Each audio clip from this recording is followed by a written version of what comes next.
तर बघा, equivalent resistance and reactance of transformer. तर तुम्हाला माहिती आहे ट्रान्सफॉर्मर हे काय स्टॅटिक डिव्हाइस आहे आणि त्याच्यामध्ये साधा सिम्बॉल असा तुम्हाला दिसतो.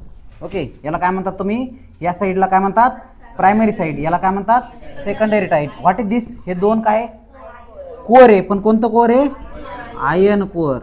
टाइप्स ऑफ कोअर शिकले ना तुम्ही इंडक्टन्स मध्ये. तर हे आयन कोअर आहे. ही प्रायमरी वाइंडिंग का बरं, तर याला सप्लाय देतो आणि इथं आपण लोड घेतो म्हणून याला सेकंडरी वाइंडिंग म्हणतो. ओके, हे माहिती आहे तुम्हाला. आता बघा, प्रायमरीला काय असेल रे, प्रायमरी वाइंडिंगचं रेजिस्टन्स, त्याच्यानंतर त्याचं रिॲक्टन्स. ओके, इंडक्टिव्ह रिॲक्टन्स म्हणजे रेजिस्टन्स आर आणि हे एक्स, R1 X1. तसंच इथं काय असेल रे, R2 X2. आता इथं नो लोड कंपोनंट असतो एक, काय असतं प्रायमरी साईडला नो लोड कंपोनंट, याला आपण काय म्हणतो रे, नो लोड कंपोनंट म्हणतो. आणि तो कंपोनंट दोन याच्यामध्ये विभागला जातो, एक IC आणि दुसरं IM. मग I0 is equals to IC आणि IM आपण शिकलो ना ऑलरेडी. तर I0 म्हणजे काय रे, no load current.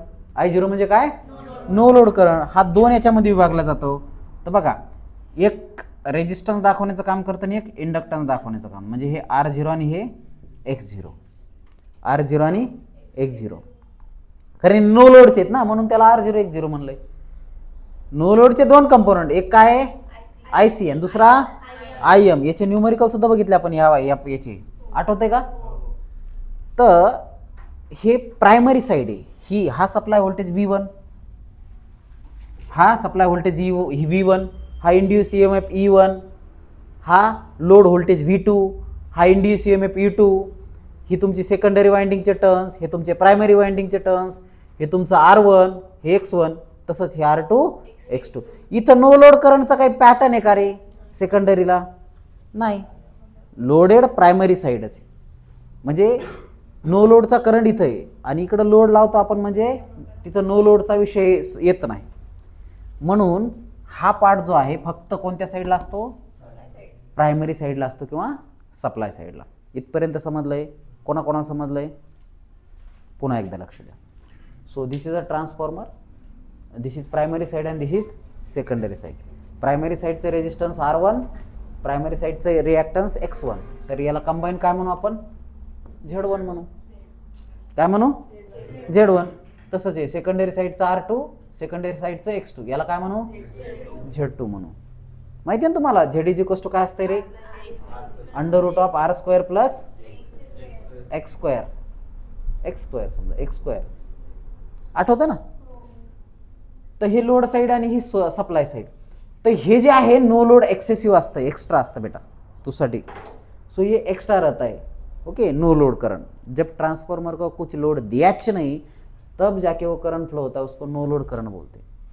Okay, vector diagram में भी अपन ने देखा, क्या देखा वेक्टर डायग्राम में, कि नो लोड कंपोनेंट कुछ तो रहता I0, तो ये दो कंपोनेंट से बनता IC एंड IM, और दोनों का रिजल्टेंट ऐसा, ये I2 डैश रहता और ये I1. इसके न्यूमेरिकल अपन ने देखे, आठवते. चल, इथपर्यंत आले सगळे, कोण कोण आले. अब देखो अपने को क्या करना है, रेफर टू प्राइमरी, मतलब ये सेकेंडरी के जो कंपोनेंट है ना वो प्राइमरी को रेफर करने, और प्राइमरी के जो कंपोनेंट है वो सेकेंडरी में रेफर करने. तो क्या होगा, अगर पूरे के पूरे कंपोनेंट अपन ऐसे उठाएंगे और सेकेंडरी में डालेंगे, या सेकेंडरी के पूरे कंपोनेंट उठाएंगे और प्राइमरी में डालेंगे, तो क्या होगा ये देखना है अपने को. मग काय, अशा पद्धतीचा प्रश्न आहे. तर पहिला आपण घेऊ equivalent refer to primary side, म्हणजे ये जो है ना सेकेंडरी का, इसको अपन इधर साइड में खिसकाएंगे तो क्या होगा ये देखना है अपने. क्या होगा, ये तो जैसे कि वैसे रखेगा. ये रहेगा I1 तुम्हारा, ये क्या है I1 है, ये क्या है I2 है. तो ये तो सेम रहेगा, I1 जैसे कि वैसे रहेगा. X1 Z1, X1 R1, ये ऐसा पहले X1 लिया उन्होंने, कोई गल नहीं, दिक्कत कोई नहीं रे. ये आगे पीछे लिया तो भी चलेगा. तो X1 R1 मतलब ये Z1 आ गया.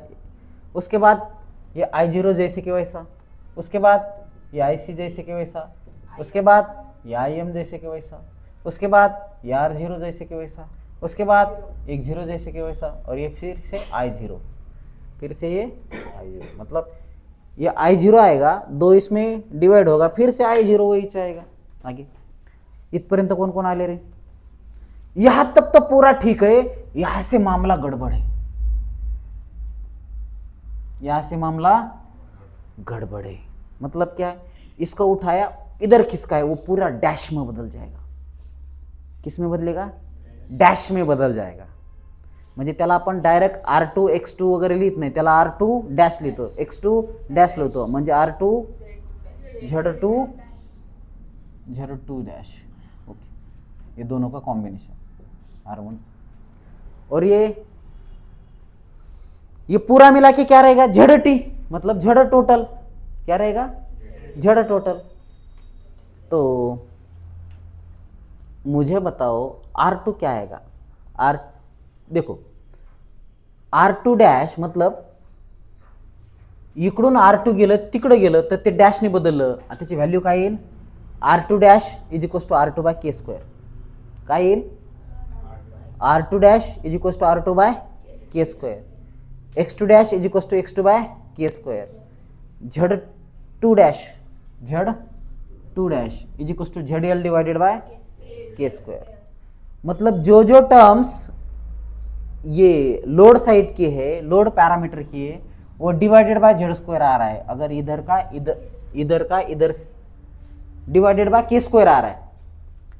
ओके, जर समजा सेकंडरीच्या टर्म प्रायमरीला शिफ्ट केल्या तर भागिले काय येईल?